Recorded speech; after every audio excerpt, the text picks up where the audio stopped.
মহিলাগুলা পাঁচালির mic গলায় নিয়ে এখনো ঘুরে বেড়াচ্ছে, তাদের অবস্থা কি ভয়ানক হবে। আরে তোমরাও না পটল তুলে যাবে।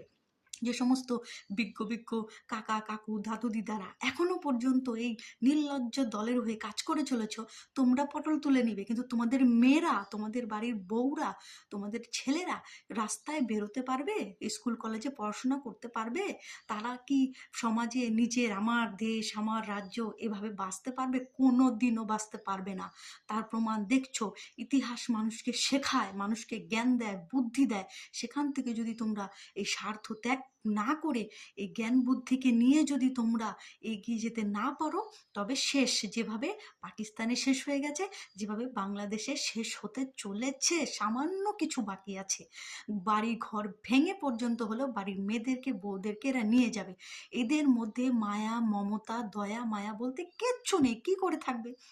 যারা নিজের